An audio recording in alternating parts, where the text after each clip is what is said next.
Olá, sejam bem-vindos a mais uma edição aqui do videocast do Papo de Cinema. Eu sou o Robledo Milani e hoje com dois convidados mais do que especiais. Estou com Carlos Redel. Tudo bem, Carlos? Tudo jóia. Do Bode na Sala e Márcio Piccoli. Piccoli? Isso? Piccoli. Do Cine Eterno. Estamos aqui, vamos falar sobre... Rei Arthur e o Charlie Hunnam, né? Exatamente, Rei Arthur e Charlie Hunnam, a principal estreia dessa semana. O Charlie Hunnam esteve no Brasil essa semana, está no Brasil essa semana, não sei se já foi embora, mas está aí passeando pelo Brasil, foi no jogo de futebol, foi conversar com os jornalistas, conversou aqui com o Papo de Cinema, vamos falar também como foi esse nosso encontro com ele e também as nossas impressões sobre o filme. Prazer estarmos de volta. E aí, pessoal, avaliação crua e direta, nota para o Rei Arthur? Nota 4. Nota 4 para o Rei Arthur? Não. Carlos, melhora a situação? Pô, nota 7, né? Dá pra... Nota 7 para Rei Arthur. Divertidão. Eu dou nota 6, vamos ali pro meio, então vamos ver. O que vocês... Vamos começar então, eu vejo que tem vários sites, eu não sei se o Bode na Sala ou o Cine Eterno funciona dessa maneira, mas eu vejo que lá no Papo de Cinema a gente dá as estrelas, né? A gente dá a nossa nota e tem o texto para justificar, mas tem vários sites, não sei se vocês já viram, que dividem a nota, né? Põe assim, atuação, direção, Sim. roteiro e tal. Vamos começar pelo elenco. O que vocês acharam do Charlie Hunnam como Rei Arthur? Bom, eu não gosto do Charlie Hunnam. Acho ele lindo. Vamos então, tá, Carlos, o que nós achamos do Charlie Hunnam? Acho ele bonito, mas também como ele é ator, ele não funciona. Não funciona no personagem. Ele é para ser um rei e ele não me parece um rei. Não me parece nada disso. Então, pra mim, não desce. No Círculo de Fogo também. Eu não gosto do Círculo de Fogo muito por causa dele, apesar de eu adorar a história, adorar o filme. Ele, pra mim, não funciona. Mas ele é lindo. Adoro. Gosto dele. Carlos, e aí, Carlos, o que achou do Charlie? Charlie Hunnam aqui, ó. Estamos aqui com o Charlie Hunnam, enaltecendo o Charlie Hunnam, o nosso Rei Arthur. Essa revista aqui, Entertainment Weekly, que ele foi capa, é de agosto de 2015, gente. Esse filme tá pronto há um tempão. Tá, na matéria aqui do Entertainment Weekly, que eles visitaram o set de filmagens, eles falam que a previsão é no início de 2016 para o filme entrar em cartaz. Ou seja, quase um ano de atraso para o filme chegou atrás. Valeu a pena tudo que você espera, Carlos? Cara, ele não é tudo isso, né? Mas é um bom blockbuster, eu me diverti bastante. E o Charlie Hunnam, eu acho que ele é um ator de ação que hoje em dia a gente tem aí no mercado, né? É um setor genérico, mas eu gosto do cara. Ele me convenceu ali daquela história de origem dele, ele como um cara que viveu como um cara comum, assim, né? Vivendo ali, ganhando a vida, sendo malandro da onde ele é lá. Fala mal do Charlie Hunnam, fala! Não tem como falar mal do cara. Fala mal do Charlie Hunnam, fala mal do Charlie Hunnam. Não tem como falar mal do Charlie O cara Hunnam. tá se exibindo aqui que foi ver o Charlie. E não levou a gente, né, Márcio? Não, Poxa, isso não aí foi, a é gente ficou aqui, né? mais sacanagem. Gente, o Charlie Hunnam, eu gosto porque é uma releitura, não tem aquela coisa do épico, né? Ele não nasce sabendo que vai ser rei, ele não tem uma preparação como várias outras leituras da história do Rei Arthur que a gente viu. É um garoto de rua, né? Um malandro, é um batedor de carteira, tal, que foi criado por prostitutas, é uma coisa quase meio Moisés, né? Que vem Uma coisa meio Rei Leão. O filme é uma cópia do Rei Leão, meio, né? Versão E quando vê, ele descobre ali meia força, ele é obrigado a puxar a tal da Excalibur e a espada sai e ele então se torna o rei contra gosto, né? Ele não quer o filme. Eu acho que essa jornada, o modo como é composto, né? A trajetória dele do nada a tudo e tendo que lutar pelo seu direito, meio que descobrindo aos poucos essa origem, né, nobre dele, isso eu achei muito bacana.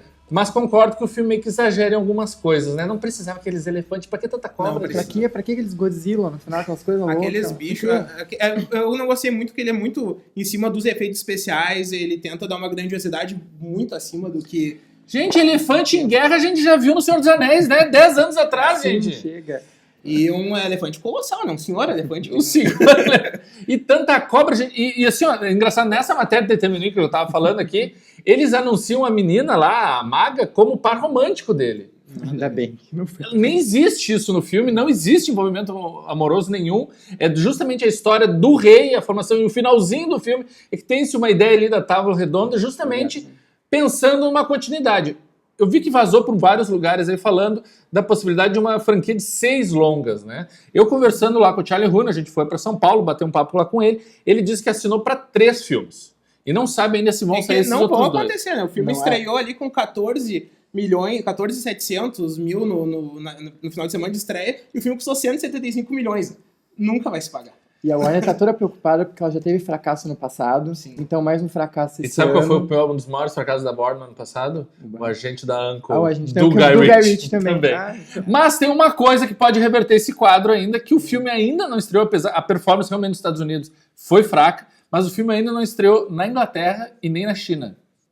Que são dois mercados que podem reverter a situação. Ali a Grande Muralha, do Matt Damon, o Warcraft, no ano passado, esses filmes se pagarem com folga por causa da China. Se pagaram, mas um caso, o estilo Círculo de Fogo, a gente tá falando. O Círculo de Fogo é outro que já foi aprovado a continuação por causa da China. Mas eles acabaram trocando elenco e tudo mais, porque também não tem Charlie um desempenho. Hunnam não volta no Círculo de Fogo.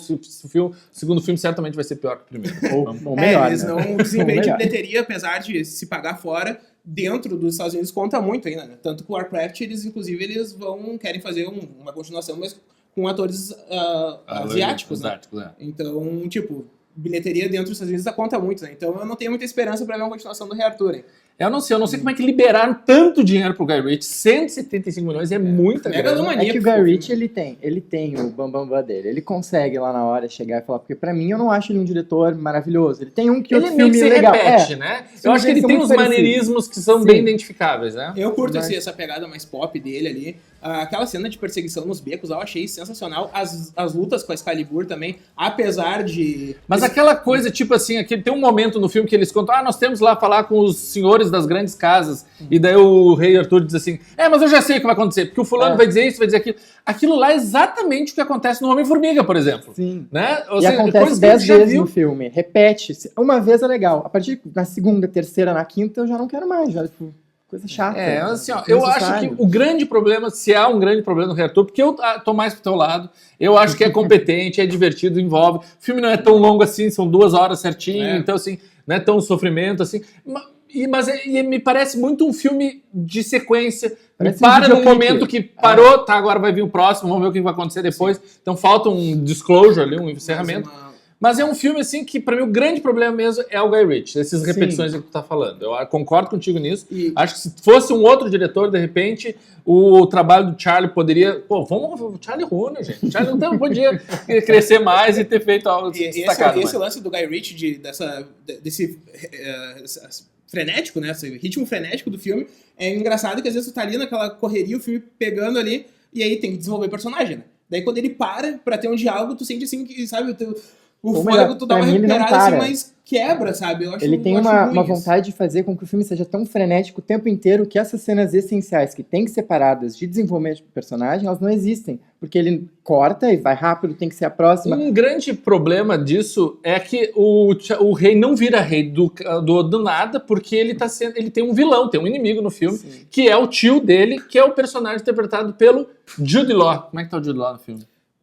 Ele é sempre bom, eu sempre gosto dele, mas o personagem é muito raso. Né? O personagem não ajuda. Não tem como. E a impressão que dá que ele fez todas as cenas numa mesma semana, né? Porque sempre tá aquele palácio escondido, tudo com CGI por trás. Sempre com a mesma cara. Uma coisa meio de fado, né? Meio entojada, assim.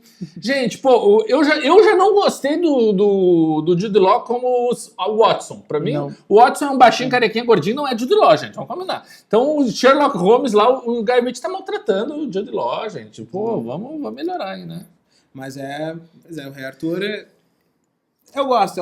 E o lance da gangue ali, do final do grupinho ali... Tá se formando. Isso é bacana. É uma coisa quase assim, a formação dos Vingadores no final, né? Vamos ver o que vai vir no próximo. É que é um elenco super diverso. Então, vários tipos de etnias. E isso, né, segue a tendência de Hollywood de permanecer nessa politicamente correta. Então, assim, 4, 7, 6... O Rei Arthur tá assim, né? Tá assim. Divertido. Eu acho que vale a pena, tem que conferir. Crítica exclusiva do Papo de Cinema, nosso bate-papo com o Charlie Hunnam lá no www.papodecinema.com.br. E tem também as críticas do Márcio no cineeterno.com. Isso. E do Carlos no bodenasala.com.com. Então tá, Bode na Sala, Cine Eterno e no Papo de Cinema também. Gente, muito obrigado por vocês aqui. Fiquem com a gente, curtam o nosso canal, divulguem, compartilhem. Um abraço, até!